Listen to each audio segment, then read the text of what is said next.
प्रिय विद्यार्थियों, नवांकुर डिजी लेसन में मैं सुनील भावसार आप सभी का हार्दिक स्वागत करता हूं।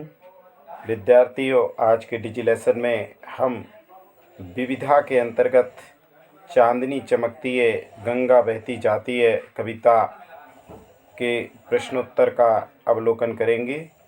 इस कविता की रचयिता त्रिलोचन शास्त्री हैं।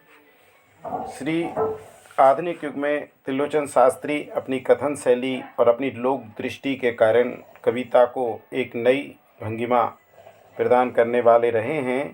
प्रस्तुत कविता में कवि ने प्रकृति के रम्य वर्णन के साथ साथ मानवीय जीवन की अनुभूतियों का भी सशक्त चित्रण किया है। यह वर्णन गंगा के किनारों पर फैली शरतकालीन चांदनी को व्यक्त करता है। इसमें प्रकृति के बदलते सूक्ष्म प्रभावों का चित्रण दिन और रात के अनुरूप किया गया है। कविता के अति लघु उत्तरीय प्रश्नोत्तर। आसमान में किस तरह के बादल उड़ रहे थे? उत्तर, आसमान में झीने झीने कजरारे एवं चंचल बादल उड़ रहे थे। रिमझिम पानी बरसने के बाद क्या हुआ? रिमझिम पानी बरसने के बाद आकाश खुल गया और धूप निकल आई। कवि के अनुसार हवा बार बार क्या कर रही है? कवि के अनुसार हवा बार बार उनकी पत्नी का आंचल खींच रही है। कवि ने नई सभ्यता का स्वरूप कैसा बतलाया है?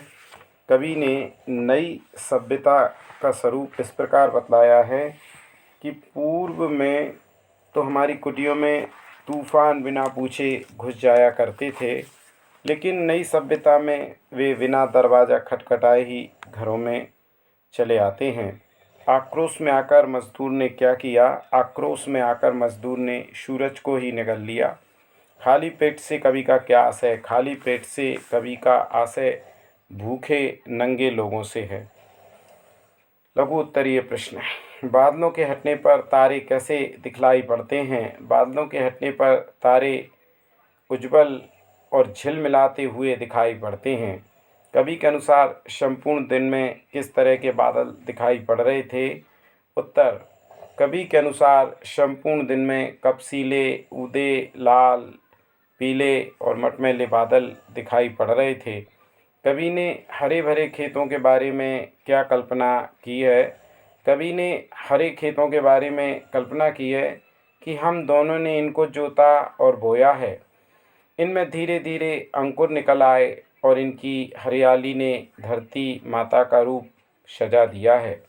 कवि के अनुसार मेहनत से कमाई हुई फसल का वास्तविक लाभ किसे प्राप्त होता है? कवि के अनुसार मेहनत से कमाई हुई फसल का वास्तविक लाभ साहूकार को प्राप्त होता है। कवि नियति से क्या प्रश्न करते हैं? कवि नियति से यह प्रश्न करता है कि तुमने खाली पेट वालों को घुटने क्यों दे दिए? बुनियादें चरमराने से कवि का क्या तात्पर्य है? बुनियादें चरमराने से कवि का तात्पर्य यह है कि नई सभ्यता ने हमारे प्राचीन ढंग एवं आदर्शों को पूरी तरह नकार दिया है। त्रिलोचन की कविता में प्रस्तुत शरद ऋतु के प्राकृतिक सौंदर्य का वर्णन कीजिए। शरद ऋतु के प्राकृतिक सौंदर्य का वर्णन करते हुए कविवर त्रिलोचन कहते हैं कि नवमी की तिथि है और इस समय रात बड़ी ही मधुर और शीतल है। अभी पूरी तरह जाड़ा नहीं पड़ा है, हल्का गुलाबी जाड़ा अवश्य शुरू हो गया है।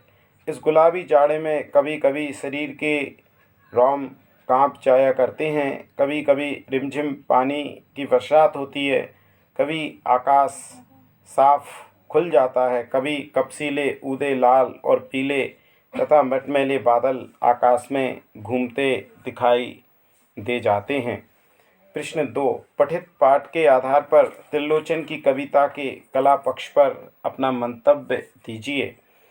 पठित पाठ के आधार पर हम देखते हैं कि त्रिलोचन की कविता में भाव पक्ष के साथ ही कला पक्ष भी सुंदर बन पड़ा है।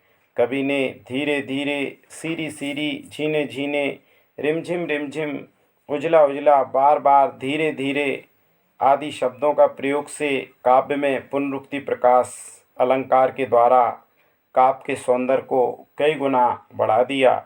जिनको नहलाते हैं बादल, जिनको बहलाती है बयार में मानवीकरण अलंकार का प्रयोग हुआ है। संपूर्ण कविता में अनुप्रास की छटा भाषा कोमलकांत पदावली से युक्त है। कहीं कहीं भाषा में लाक्षणिकता भी आ गई है। त्रिलोचन शास्त्री ने पवन के माध्यम से क्या संकेत किया है, भाव व्यंजना कीजिए। त्रिलोचन शास्त्री ने पवन के माध्यम से यह संकेत किया है कि यह पवन आज बार बार तुम्हारे आंचल को वैसे ही खींच रहा है जैसे कोई देवर अपनी भाभी के आंचल को खींचता है। नई और पुरानी सभ्यता में कवि ने क्या अंतर बतलाया है? नई और पुरानी सभ्यता में कवि ने यह अंतर बतलाया है कि प्राचीन समय में जो हमारी कुटियों में बिना पूछे ही तूफान प्रवेश पा जाते थे, पर इस नई सभ्यता में तो सब कुछ बदल गया है। आज तो लोग हमारे घरों में बिना दरवाज़ा खटखटाए ही घुस आते हैं। शिष्टाचार, शालीनता का कहीं कोई पता नहीं है। इस परिवर्तन ने हमारी बुनियाद को हिलाकर रख दिया है। खाली पेट कविता में निहित व्यंग्य को समझाइए। खाली पेट कविता में निहित व्यंग्य है कि नियति ने किसी को कष्ट देने के लिए भोजन की व्यवस्था ना की हो, यह बात तो ठीक है, पर खाली पेट के साथ उनको चलने फिरने के लिए घुटने क्यों दिए? कहने का भाव यह है कि नियति ने जिसको खाली पेट रखा उसे वह घुटने भी प्रदान ना करे तो अच्छा, क्योंकि वह बिना घुटनों के चल फिर नहीं सकेगा और ना वह समाज को अपना खाली पेट दिखा सकेगा। तृप्ति कविता के माध्यम से कवि ने किस विसंगति को उजागर किया है? तृप्ति कविता के माध्यम से कवि ने समाज की उस विसंगति को उजागर किया है जिसमें मेहनत कश तो 2 जून की रोटी भी प्राप्त नहीं कर पाता है और उसकी मेहनत का फल बिचौलिए या मध्यस्थ ले जाते हैं। वह बेचारा श्रमिक या मजदूर भूखा का भूखा रह जाता है। लेकिन जब मजदूर से ये अत्याचार सहन नहीं होते तो उसका गुस्सा लावा बनकर फूट पड़ता है और वह सूरज तक को निकल जाता है।